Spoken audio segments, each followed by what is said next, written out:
제3일에 아직 그들이 아파할 때 야곱의 두 아들 디나의 오라버니 시므온과 레위가 각기 칼을 가지고 가서 몰래 그 성읍을 기습하여 그 모든 남자를 죽이고 칼로 하몰과 그의 아들 세겜을 죽이고 디나를 세겜의 집에서 데려오고 야곱의 여러 아들이 그 시체에 있는 성읍으로 가서 노략하였으니 이는 그들이 그들의 누이를 더럽힌 까닭이라. 그들이 양과 소와 나귀와 그 성읍에 있는 것과 들에 있는 것과 그들의 모든 재물을 빼앗으며 그들의 자녀와 그들의 아내들을 사로잡고 집 속의 물건을 다 노략한지라. 야곱이 시므온과 레위에게 이르되 너희가 내게 화를 끼쳐 나로 하여금 이 땅의 주민 곧 가나안 족속과 브리스 족속에게 악취를 내게 하였도다. 나는 수가 적은즉 그들이 모여 나를 치고 나를 죽이리니 그러면 나와 내 집이 멸망하리라. 그들이 이르되 그가 우리 누이를 창녀같이 대우함이 옳으니까. 아멘. 샬롬. 오늘도 하나님의 말씀으로 하루 시작하신 여러분들에게 하나님의 은혜와 평강이 충만하게 넘치시기를 간절히 축복합니다. 계속해서 이제 3일째 이어져 있는 이 말씀의 어떤 그 핵심이 무엇이죠? 세겜이라는 이 이방 가나안 민족의 이 사람이 디나라는 야곱의 딸을 추행하고 디나와 결혼하기를 요구하자 야곱의 아들들은 그 결혼을 승낙하는 듯이 보였습니다. 근데 중요한 것은 뭐예요? 복수하기 위해서 할례라는 하나님의 거룩한 도구를 사용해서 그들이 움직이지 못할 때 그들을 다 쳐서 죽이게 되는 것이죠.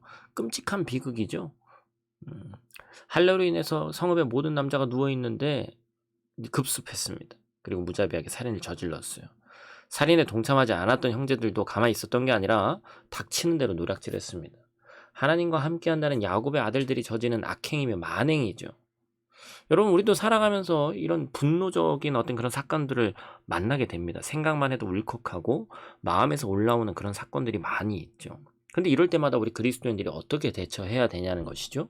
이해는 이렇게 해서 판단하면서 우리가 똑같이 해야 되느냐. 그런데 우리가 잘 알고 있는 기본적인 신앙의 관점은 뭐예요? 심판을 하나님께 맡기고 우리가 보여야 되는 것은 하나님의 사랑이죠. 그런데 쉽지 않습니다. 내 감정을 절제해야 되고 분노를 사겨야 되고 참 어렵습니다. 저도 안 돼요, 잘.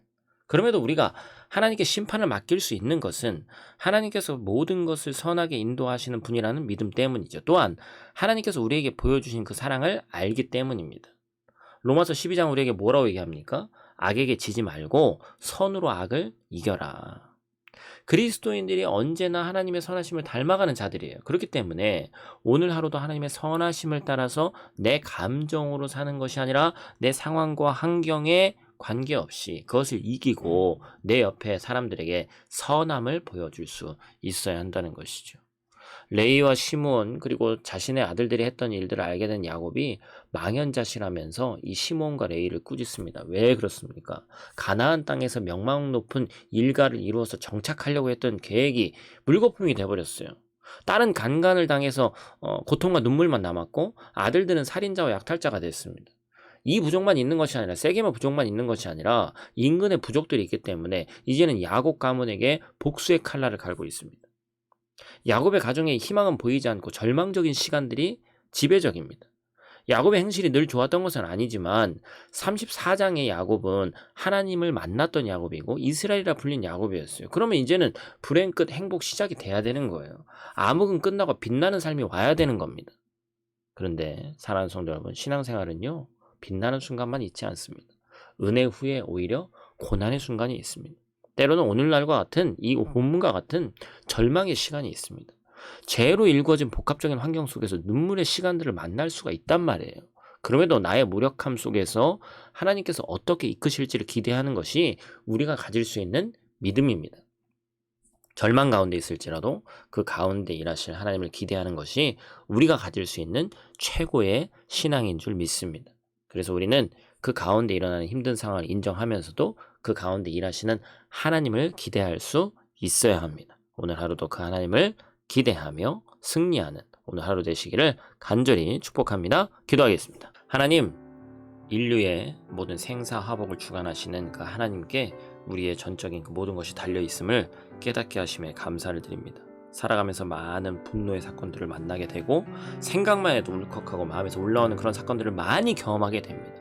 도통 이해가 되지 않는 삶의 많은 일들이 내 삶 가운데 있습니다. 그러나 그때마다 선으로 악을 이기라는 하나님의 말씀을 기억할 수 있도록 도와주시고 세상을 감동케 하며 세상 가운데 하나님의 마음을 보여줄 수 있는 최고의 방법은 사랑임을 깨달아서 오늘 하루도 승리하는 귀하고 복된 오늘 하루 될 수 있도록 하나님 도와주시옵소서. 하나님을 온전히 바라보는 믿음의 소유자가 되길 원하오니 하나님과 동행하는 하루 될 수 있도록 도와주시옵소서. 오늘 하루도 눈동자와 같이 지켜주실 줄 믿사오며 예수님 귀하신 이름으로 기도드립니다. 아멘.